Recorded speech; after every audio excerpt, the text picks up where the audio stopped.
Now there are four characteristics. First is contention of charge.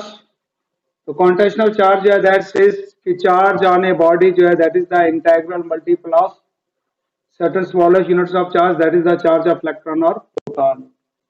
N is integer is the charge of electron or proton. ठीक है, charge है वो हमेशा जब वो इंटेग्रल मल्टीपल होता है चार्ज फ्रैक्शन में एग्जिस्ट नहीं करता है. ठीक है, अब इस टाइप का क्वेश्चन भी आपको पूछा जा सकता है कि कोई आपको चार्ज दिया होगा, जैसे ये चार्ज है हमारे पास कि is this charge is possible.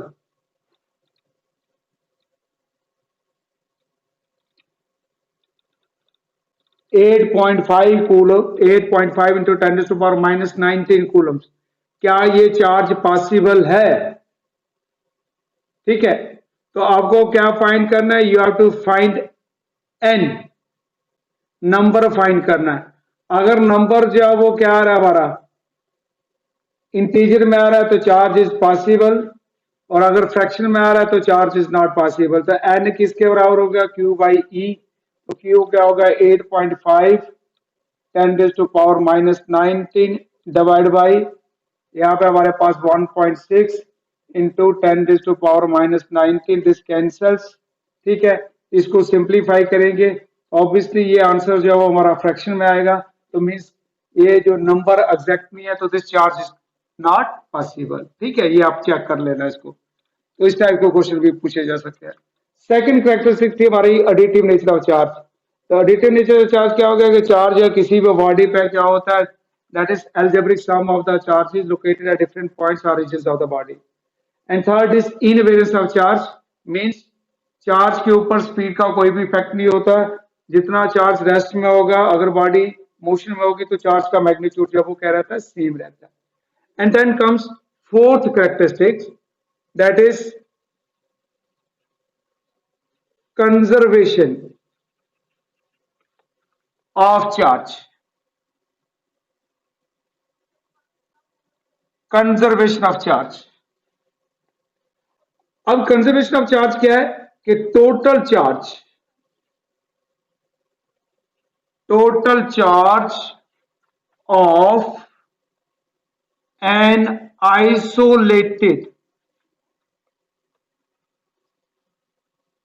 System remains constant.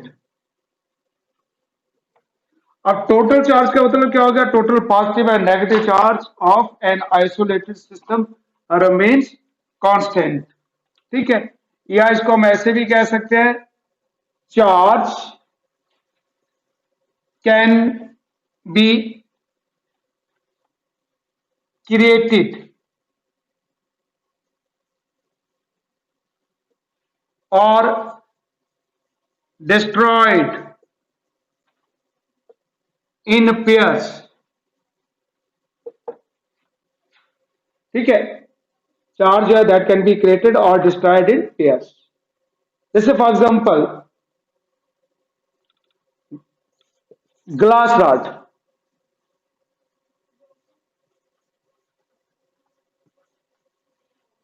और ये हम एक सिल्क क्लॉथ ले लेते हैं. This is silk cloth. Initially दोनों न्यूट्रल है, तो इसके ऊपर जो चार्ज की वैल्यू है वो क्या होगी? 0. और यहां पे भी चार्ज जो है वो किसके बराबर होगा? 0. ठीक है, अब जब हम इसको रब करेंगे, हमने क्या किया? रब किया किसको? ग्लास रॉड को सिल्क के साथ. अब जैसे रब किया, सपोज यहां से 5 इलेक्ट्रॉन ट्रांसफर हो गए, या से 5 यूनिट चार्ज यहां पर ट्रांसफर हो गया. तो यहां पर जो चार्ज है इसने इलेक्ट्रॉन गेन किए, से 5 यूनिट चार्ज पॉजिटिव, और इसने इलेक्ट्रॉन लूज किए, तो यहां पर क्या होगा? +5 यूनिट चार्ज. ठीक है, तो टोटल चार्ज की वैल्यू क्या होगी? जब इसको ऐड करेंगे तो +5 - 5 that will be equals to 0. तो टोटल चार्ज जो है वो कह रहा दैट रिमेन्स सेम. इनिशियली भी दोनों का टोटल चार्ज 0 के बराबर था. जब ग्लास रॉड को सिल्क के साथ रब किया तो सिल्क जो है that equals negative charge and equal charge जो है that appears on glass rod. ये हम पढ़ चुके हैं. ठीक है, तो दोनों को अगर हम टोटल करेंगे तो टोटल चार्ज, क्योंकि चार्ज इज एडिटिव, तो टोटल चार्ज की वैल्यू जो है वो क्या रहेगी, सेम रहेगी। ठीक है, another example,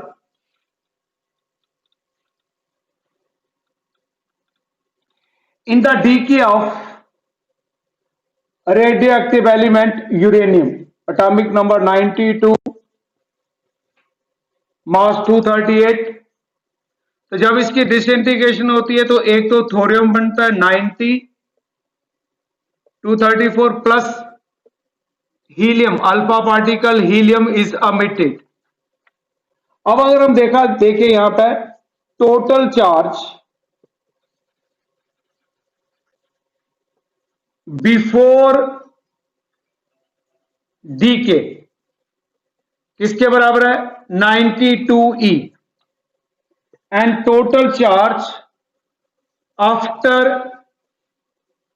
DK, decay means disintegration, तो क्या होगा 90e plus 2e, that will be equals to 92e। तो अगेन टोटल चार्ज जो है that remain same. Another example,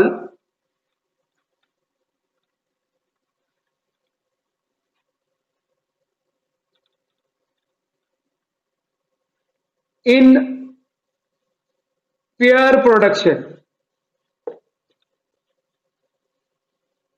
ये न्यूक्लियर फिजिक्स की आप लोग स्टडी करोगे।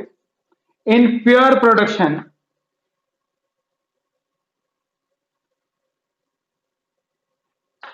जब भी गामा फोटॉन फोटॉन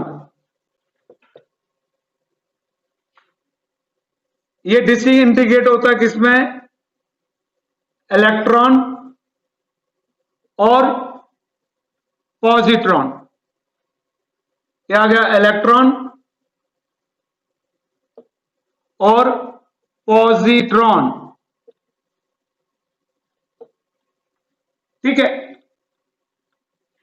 अब इलेक्ट्रॉन के बारे में आपको मालूम है, और पॉजिट्रॉन क्या होता है, इसका चार्ज भी इलेक्ट्रॉन के बराबर होता है, लेकिन चार्ज क्या होता है, पॉजिटिव होता है। और इसको पॉजिट्रॉन इसलिए बोलते हैं, प्रोटॉन और पॉजिट्रॉन में डिफरेंस होता है, क्योंकि प्रोटॉन का मास ज्यादा होता है, लेकिन पॉजिट्रॉन जो है इसका मास एग्जैक्टली इलेक्ट्रॉन के मास के बराबर होता है, इसलिए इसको पॉजिटिव इलेक्ट्रॉन को हम पॉजिट्रॉन का नाम देते हैं। अब गामा जो है ये क्या होता है, रेडिएशन है, इलेक्ट्रोमैग्नेटिक रेडिएशन, ये न्यूक्लियर फिजिक्स में आप स्टडी करोगे, दे हैव नो चार्ज, तो टोटल चार्ज यहाँ पे क्या है, 0। अब जब हम इलेक्ट्रॉन और पॉजिट्रॉन दोनों का चार्ज जो है वो क्या होता है, बराबर होता है, तो ऐड करेंगे तो यहाँ पे भी टोटल चार्ज जो है वो किसके बराबर रहेगा, 0 के बराबर। ठीक है, तो ये आ गया in case of pair production. And in case of pair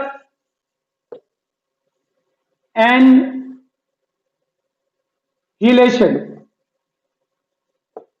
इसके रिवर्स प्रोसेस, पेयर एनहिलेशन। अब उसमें क्या होता है, जब एक इलेक्ट्रॉन और एक पॉजिट्रॉन कंबाइन करते हैं तो हमारे पास 2 गामा फोटॉन्स अमिट होते हैं, राइट। अब यहां पे अब इलेक्ट्रॉन और पॉजिट्रॉन टोटल चार्ज है वो किसके बराबर है, 0, और 2 जो है नंबर है, ठीक है, और गामा जो है इसका चार्ज किसके बराबर है, 0 के बराबर, तो अगेन टोटल चार्ज जो है वो दैट रिमेन सेम। अब ये यहाँ पे एक गामा से एक इलेक्ट्रॉन और पॉजिट्रॉन अमिट हो रहा है, और इलेक्ट्रॉन और पॉजिट्रॉन के कंबाइन उनसे 2 गामा फोटॉन। अब ये 2 क्यों आता है, ये सारा न्यूक्लियर फिजिक्स के अंदर आप लोग इन चीजों को स्टडी करोगे। हमने सिर्फ यहां तक कंजर्वेशन ऑफ चार्ज की बात कर रहे हैं कि टोटल चार्ज जो है वो क्या रहता है, दैट रिमेन सेम, तो इसको नाम देते हैं हम कंजर्वेशन ऑफ चार्ज। क्लियर?